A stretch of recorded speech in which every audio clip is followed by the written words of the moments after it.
Bienvenidos nuevamente a Instrucción Bíblica Básica, esta modalidad de discipulado digital para ayudarte a crecer en tu camino con el Señor Jesucristo. Hemos estado hablando en este segundo nivel de estudios sobre el amor, sobre la relación entre los hermanos dentro de lo que es la iglesia. Así que estamos hablando de la iglesia de Jesucristo.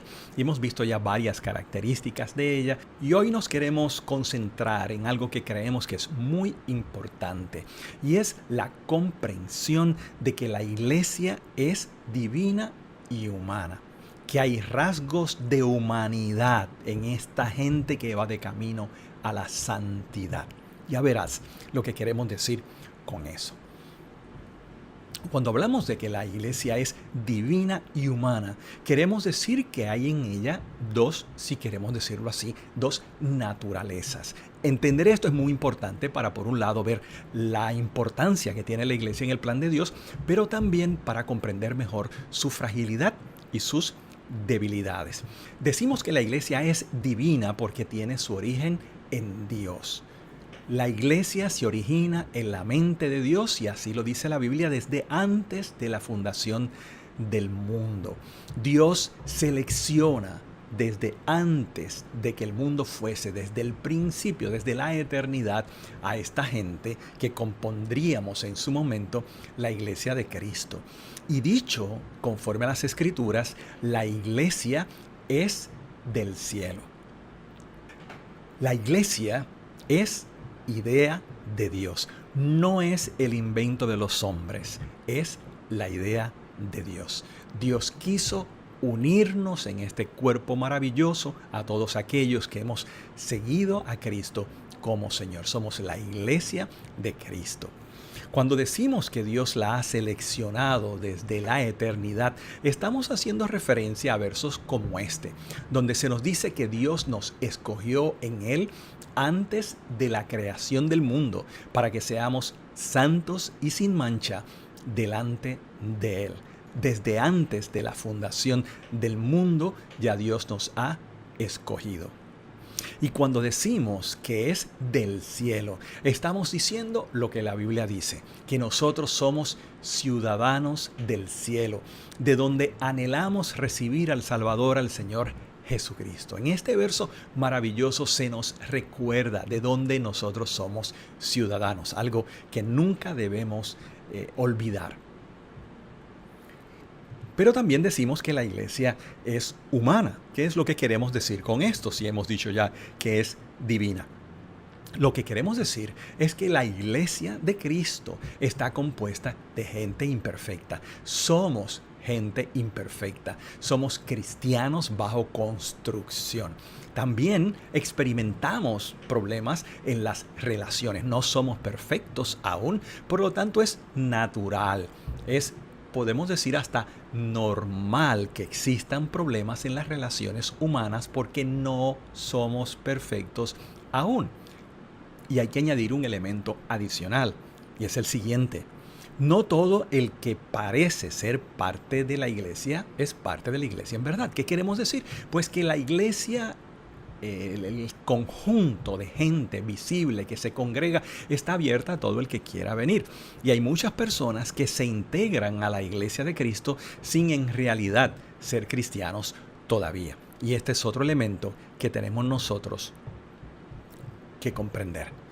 Quiero compartir con ustedes una cita de alguien que con mucha sabiduría pudo explicar esta, llamemos, doble naturaleza de la iglesia. Y él lo dijo así: la iglesia de Cristo es tanto un misterio, una parte del plan escondido de Dios, como también un hecho social. Como un misterio, no puede ser entendida completamente por la razón. Como un hecho social, sin embargo, está disponible a la observación y al análisis. Y sigue diciendo, la iglesia es una mezcla única, humana y divina, visible e invisible, temporal y trascendente. Cuando discutimos o hablamos sobre la iglesia como institución, no debemos pasar por alto estas características únicas. Si lo hacemos, tendremos una teología de la iglesia equivocada. Así que la iglesia es divina la iglesia es humana. Y una forma de poder visualizar esto un poco mejor es, y usando el lenguaje de algunos de los padres de la iglesia hace mucho tiempo, es que la iglesia como institución divina se compone de todas las personas que creen en Cristo. Y en ese sentido se le llama invisible, en el sentido de que trasciende la congregación, que es local, que sí es visible. Otra forma de explicarlo es recordando que no todo lo que se ve como iglesia es en realidad la iglesia de Cristo. O dicho de otra manera, que cuando cristianos nos reunimos juntos para adorar a Dios, somos parte de esa iglesia visible y también de esa iglesia invisible. La iglesia invisible se conforma de todos aquellos que hemos creído en Cristo como nuestro Salvador. La iglesia de Cristo es este grupo de gente rescatados por Dios que mantienen sus rasgos de humanidad mientras vamos camino a la santidad. En las enseñanzas de Jesús hay dos parábolas muy importantes que resumimos para ilustrar lo que la Biblia quiere decir con esto de la iglesia visible, la iglesia invisible, que hay algunos que están pero que en realidad no son. La primera de ellas es la parábola del trigo y de la cizaña. Dos granos que se parecen muchísimo entre sí. Y en una historia que hace Jesús, el que cuida la finca le pide permiso al dueño de la finca para arrancar aquella cizaña que el enemigo había sembrado. El Señor de la parábola le dice que no lo haga, que para eso hay que esperar hasta el final. Al final de los tiempos, aclara Jesús, es cuando Dios mismo hará la diferencia entre trigo y cizaña. No nos corresponde hacerlo a nosotros. Y lo mismo se enseña en otra parábola muy hermosa de la pesca. La pesca en la que muchos peces son traídos en las redes, pero al final es que se separa, luego de la pesca, cuáles son peces buenos y cuáles no lo son. Todo esto para recordarnos que sí, la iglesia de Cristo se compone de gente imperfecta y también gente que sin ser cristiana se ha unido a ese cuerpo visible de personas que llamamos también la iglesia de Cristo.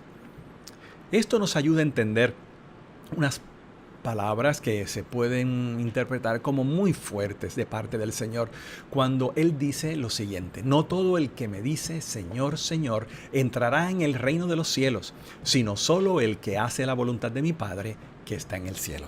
Medita y ora sobre esta realidad maravillosa pero inquietante de este cuerpo de Cristo que es compuesto por personas falibles, algunos de ellos en la modalidad visible de lo que llamamos iglesia ni siquiera son cristianos.